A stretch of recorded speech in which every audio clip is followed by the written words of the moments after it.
L'opération de ligament croisé, la phase 2. Donc la phase 1, c'est la phase inflammatoire, les 2 premières semaines.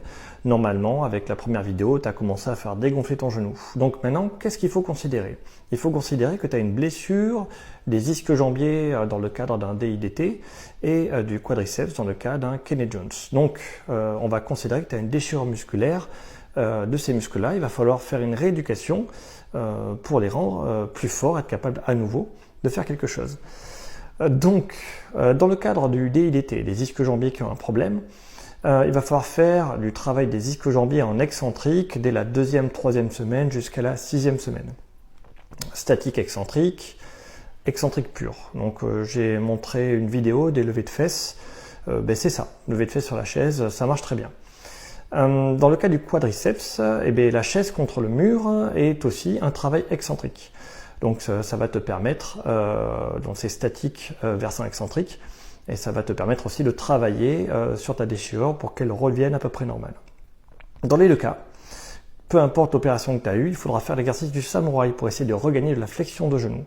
Attention, si tu fais du samouraï et que tu as toujours de l'inflammation, que tu n'as pas assez fait l'exercice du pompage, ou que tout simplement tu t'es mis à danser sur une table à moitié alcoolisée, ça marche pas bien. C'est ce qu'il ne faut pas faire. Dans ce cas-là, il faudra refaire du pompage et dès que le genou est dégonflé, tu pourras faire du samouraï. Attention, l'étirement du samouraï, si tu sens que ça tire absolument partout, c'est qu'il y a de l'eau. C'est que c'est gonflé, que c'est inflammatoire, il faut faire du pompage.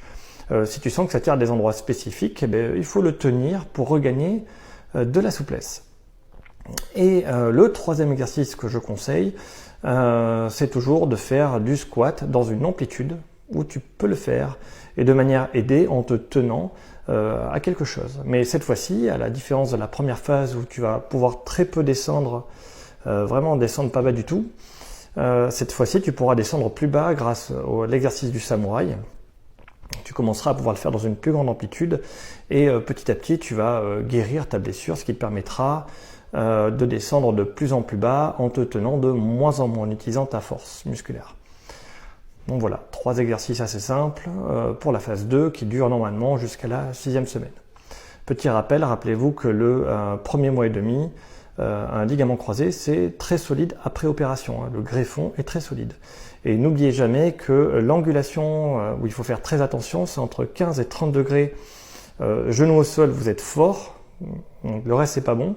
Et jambes tendues, c'est l'inverse. Et dans tous les cas, l'hyperextension, le coup de pied dans le vide, c'est la pire chose que vous puissiez faire. Regardez les autres vidéos, c'est expliqué.